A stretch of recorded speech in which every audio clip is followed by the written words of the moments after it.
Students, आज हम बात करेंगे एचवीएसी एचवीएसी प्लांट में लगने वाले एयर फिल्टर्स के बारे में। ये प्रेजेंटेशन बेस्ड है एसपीपीयू सिलेबस के according.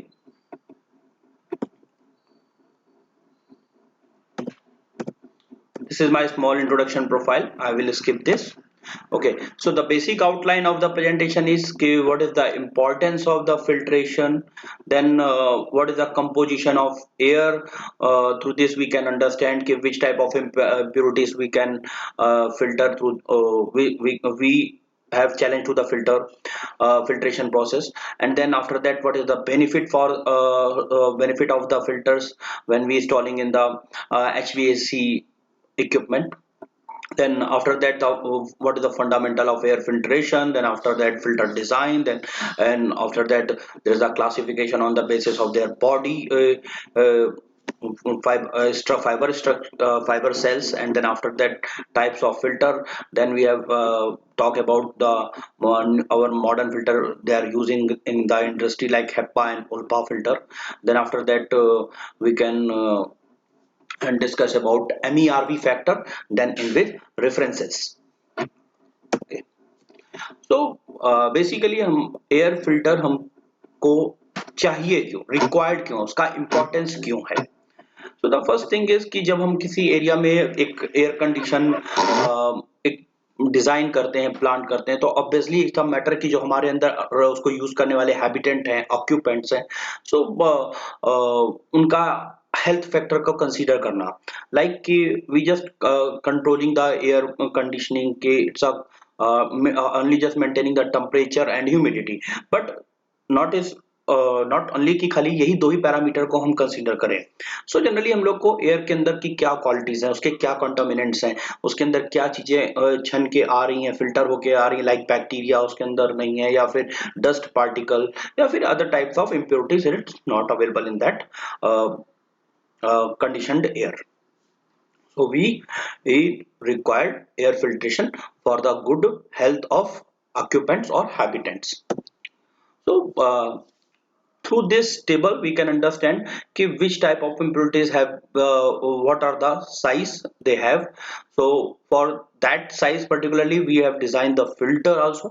So through this we can easily understand कि gas molecule का particular size कितना होता है, and then the what is the smoke size, dust particle size, then cloud mist and pollen size, hair size, then the virus and bacteria's particle diameter. So basically diameter, the unit is called a mu m. It's we say it's a nanometer.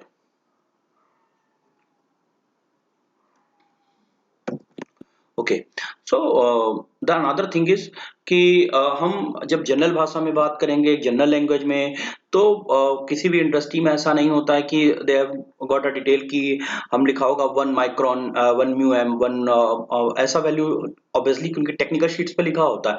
But जब हम generally filter की बात करते हैं, सो उनका filter का एक इंडस्ट्रियल कोडिंग क्लासिफिकेशन होता है। तो लाइक उनके कोडिंग क्लासिफिकेशन में ऐसा लिखा होता है कि PM 2.5. So the meaning of that is कि PM is basically acronym is for particulate matter. तो मीनिंग ये हुआ कि वो जो फिल्टर है बेसिकली वो 2.5 म्यू एम से जितने भी कम की प्योरिटीज हैं उनको वो फिल्टर करने के लिए एबल है। सो जब हम भी कोई भी इंडस्ट्रियल फिल्टर का कोई कैटलॉग या कुछ भी ऐसा सैंपल्स देखते हैं, तो उनमें जो वैल्यू लिखी होती है वो PM के टर्म में लिखी होती है, ना कि उन फिल्ट्रेशन होने वाले या फिर उन ये इन पार्टिकल को कैच करेगा या नहीं करेगा, इस टर्म में नहीं होती है। ये वैल्यूज होती हैं जनरली पार्टिकुलेट मैटर के टर्म में। Okay, so the next is तो benefit I have already discussed कि इससे एक्यूपेंट की हेल्थ के फैक्टर पे असर पड़ता है। हमारी जब एयर क्वालिटी ज़्यादा इंप्रूव होती है तो ऑब्वियसली है कि हमारे ह्यूमन हेल्थ अच्छा होगा, उसका वेलबींग अच्छा होगा, उसकी प्रोडक्टिविटी पे असर पड़ेगा। So these are the very common benefits for और when we are using the air filter in our HVAC plant. So basically air filter होती कैसे है, उसके बेसिक फंडामेंटल कैसे हैं। लाइक अगर हम बात करें स्टेट ऑफ मैटर तो तीन होते हैं, solid, liquid and gas. So obviously solid में से तो फिल्ट्रेशन का इतना इशू नहीं है, वी कैन इजीली डिफाइन कि which type of impurities in the solid matter और we can see through.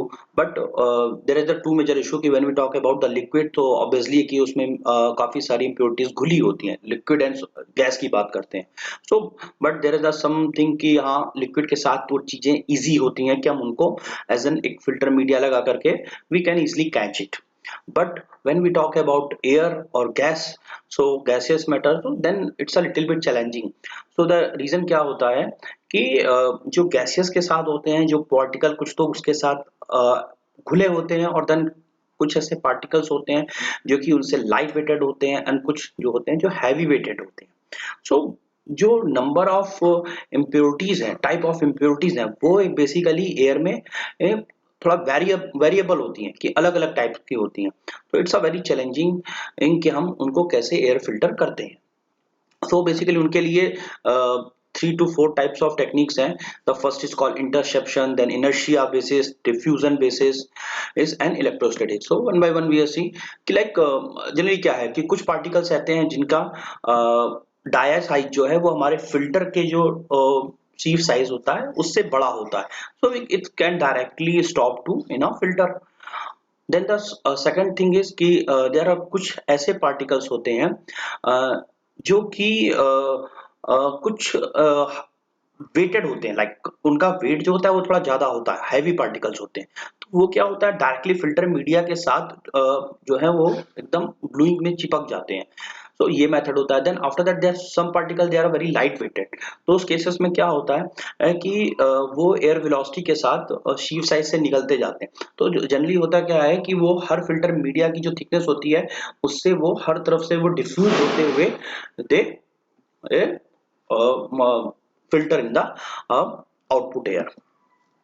Then after that electrostatic. So through this method what we do कि हम लोग फिल्टर मीडिया में we are providing the charge। तो उससे क्या होता है तो इस टाइप की इम्प्योरिटीज होती हैं जो कि नेगेटिव चार्जेस के कंटेन करती हैं, तो वो क्या होती हैं उन चार्ज की तरफ अट्रैक्ट होती हैं और वो उसमें ही वो चिपक जाती हैं। तो जब ये टाइप के मेथड से हम फिल्टर करते हैं दैट वी से it's electrostatic method. Another thing, अगर उसके अंदर कई सारे gaseous contaminants हैं then what we do? So there are two methods that is called the adsorption or an absorption. So basically क्या होता है adsorption, basically क्या होता है कि basically it's a physical process। तो इसमें हम हमारा क्या होता है जो एटम्स होते हैं वो जनरली जो फिल्टर होता है उसके ऊपर आ करके एक there is a theorem, famous theorem van der Waals force theorem. तो उसके पास आकर के they will glue is like चिपक जाते हैं। तो जो ये प्रोसेस होता है उसको हम लोग बेसिकली एडजॉर्प्शंस बोलते हैं।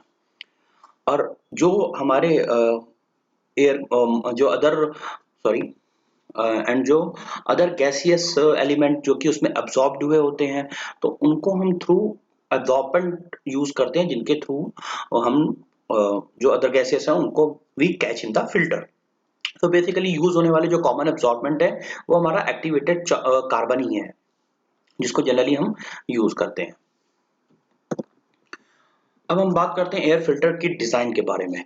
तो जो हमारा जनरली एयर फिल्टर डिजाइन होता है या एयर फिल्टर को हम कहें कि स्ट्रक्चर्ड होता है एयर फिल्टर जो भी, वो बेसिकली तीन चीजों से होता है, तीन पार्ट का रोल होता है जिसमें से the first one is called a filter media, then second one is called the filter construction, then third one is called the cell side material. So it's ना इजी वर्ड।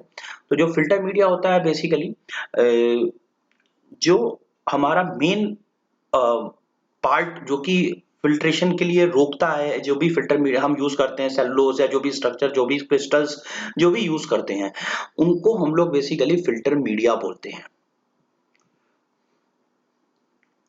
सो इसको हम जो calculate करते हैं तो वो मीटर स्क्वायर में ही करते हैं, इसका बेसिक यूनिट। तो फिल्टर मीडिया जब बेसिकली जो हुआ कि जो मेन रोल जो कि हमारा जिनसे चीजें जो मटेरियल हम यूज करते हैं जिससे हमारी एयर प्यूरिफिकेशन के लिए, तो उस चीजों को हम लोग फिल्टर मीडिया बोलते हैं। फिल्टर कंस्ट्रक्शन क्या होता है? बेसिकली फिल्टर कंस्ट्रक्शन क्या है कि हम किस तरीके का फिल्टर डिजाइन कर रहे हैं, लाइक पैनल वाइज कर रहे हैं, पॉकेट वाइज कर रहे हैं, बैग वाइज कर रहे हैं। तो जो पैटर्न लाइक हमारी एयर का फ्लो ज्यादा होगा तो हमारे बैग जो है वो बैग वाइज हो, मतलब जो फ्लो की तरफ होगा वो बैग वाला होगा।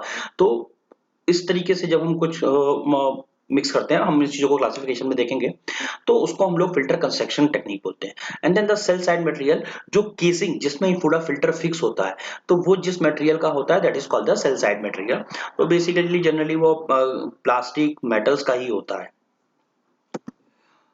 ओके, तो नेक्स्ट हम यहाँ देख सकते हैं इसलिए कि जो हमारे क्लासिफिकेशन है, तो ये हमारा केसिंग बेसिस पे है, ये फ्लैंज्ड है, then this is the header type of filter, then the rigid, and we see it's a V type of shape filter, then deep pleat filter, then mini pleat. Deep pleat means कि जो इसके filters की जो plated है वो काफी पास पास है। Then this is the mini pleat filter, we can see कि जो फिल्टर्स की जो प्लेटेड है वो थोड़ा दूर दूर है। Then this one is the pocket size, तो we can easily see this one is the framing and this one is the pockets. So through this pockets air can be filtered, because air की एक property होती है क्योंकि उसमें एक velocity होती है। okay, this one is the baffle filter, this one is the hooded, it's used in the industrial kitchen। okay, so the last two slides are the base classification on the basis of their filter construction and filter construction basis, and this one is the same actually. I have presented two types of classification. The reason is that uh, there are और taken to references, तो मैंने यहाँ पे जो है अलग type से कि यहाँ पे एक पैनल बैग, तो both are the lump sum is a same thing, but I have pasted two types of classification, so you have choose any one, so both are the right basically. So the first one we easily see is the panel filter, then this one is the bag filter used in this one. It is helpful when we maintain the air velocity. So this one is the rigid bag filter, this one is the HEPA filter. This is very high efficiency filter, generally used in our HVAC industry. This one is the multi-wages HEPA filter, then the semi-rigid bag filter. We can easily see ki on this face and this face are the material of the bag is little bit semi-rigid, not it's easily flow to in a air direction. This one is the grease filter, the use in where the cooking uh, process is used, where is the hydrocarbon of where is the basically the hydrocarbon or other elements in the air. So this is used in a basically kitchen hoods or others. This one is the Carter filter. We can easily so this is used in our automotive sector. Okay, so here we see there are the two main filter. So both are lump sum is the same thing. So the first one is called the HEPA filter and the second one is called the ULPA filter. So HEPA is basically the type of pleated mechanical air filter. So acronym is a high efficiency particulate air. So it removes 99.99% of dust, pollen, mold, bacteria. So with a size of 0.3 micron. So the limitation is कि size 0.3 micron तक ये जो है particles तक ये remove करता है। So यानी कि below 0.3 it's not possible to filter. So and the ULPA it's a ultra low penetration filter, जहां हमको ज्यादा और फिल्टर्स की एयर क्वालिटी की रिक्वायर्ड होगी, so वहां हमको उल्पा यूज करना पड़ता है। So is a basically sieve size is a 0.1 it's removes the pollutant up to 0.1 microns. So through this comparatively we can easily understand okay, the alpha is the best when both are best, but alpha is used for where we need more clean air like our hospital sector, like we see in our OT or in this type of care where we don't want any type of pollutant in our air, so we use ULPA factor. Then another thing is कि ऐसा नहीं है कि हम अपने HVAC plant में इन फिल्टरों को खाली एक ही बार यूज कर सकते हैं या वन पीस ही यूज कर सकते हैं, because there is the design process. तो हम लोग according to the air calculation we use a number of filters in a HVAC plant. So basically, in a three statement, both are used in commercial and air conditioning system to trap extremely small contaminants. Then the next are both filter use layer of dense fiber to create a fine mesh. So filter media is basically on is a fiber. Mainly filter media is most measure of them used by the fibers only. So remove contaminants while the air is forced through them. Both use diffusion, interception, and inertial impaction. They are using three method: diffusion method for lightweight particle, then interception and inertial impaction for heavy particle. Three methods to trap contaminants. And then the important thing, the MERV. So MERV is acronym for minimum efficiency reporting value. Actually हम लोग जब industrial coding की बात करते हैं तो जब भी कोई फिल्टर होता है उसके पीछे जो कोडिंग में लैंग्वेजेस लिखी होती हैं या एब्रीविएशन लिखे होते हैं we can understand. So the first abbreviation I told you about the filter, it's a PM value, so it's a particular matter, and the another thing is called the MERV value. So MERV value basically it's in a full number like an integer number like 1 2 3 4 5 6 1 to 16 number. So how we can calculate?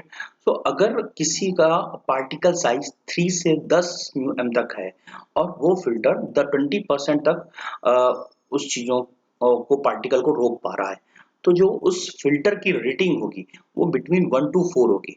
Like 3 से तक particle रोक रहा है यानी अगर 10 percent तक ही रोक रहा है तो the value is called 2, MERV 2.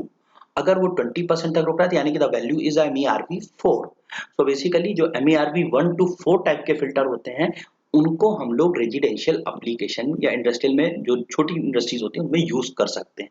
तो बेसिकली जो जनरल लोग जिनको इन्फिल्ट्रेशन HVAC का कोई आइडिया नहीं होता है तो समटाइम दे विल चेक कि अगर MERV वैल्यू 1 to 4 है तो आई थिंक कि वो रेजिडेंशियल के लिए ही सुटेबल है. अगर वो हमारा हैवी इंडस्ट्री या हॉस्पिटल डिजाइनिंग है तो वहां पे MERV 1 to 4 का कोई इफेक्टिव नहीं होगा. देन अनदर अगर वो वैल्यू 50% तक दे फिल्टर तो then the value is called the MERV 6. Then same अगर वो चीजें 85% तक नियर अबाउट फिल्टर कर रही है एयर तो then the value of the MERV is the 8. But if they filter the PM value is the one between 1 to 3 and 3 to 10, so they have two type of classmates. They have add the condition कि अगर वो PM जो size है pollutant का वो 1 से 3 microns तक जो है वो 50 to 65% क्लियर कर रहा है और 3 से 10 वाले को 85% या उससे ज्यादा जो है वो फिल्टर कर रहा है तो then is the MER value is 10 and it is suitable for hospital, lab and commercial, super residential. तो वहां पे हम यूज कर सकते हैं. सो देन अगर यही पैरामीटर्स फिर हमारे और इंक्रीज होते जाते हैं तो उसके अकॉर्डिंग हमारी MERV वैल्यू बढ़ती जाती है. सो द फिल्टर हम अगर देखें तो दो टाइप की इंडस्ट्रियल कोडिंग हमको इंट्रोड्यूस की जाती है. एक the PM, it's acronym for particulate matter, and the second one is called the MERV, it's acronym for minimum efficiency reporting values. So here is my this is my last slide. This is my references. These are my filtration handbook by Ken Sutherland. Then HVAC introduction to IQ filter and clean room. This is the presentation, the document I got from internet, and then the HVDS product information brochure I have been used for the classification. Thank you so much. Please like and subscribe. Like my video.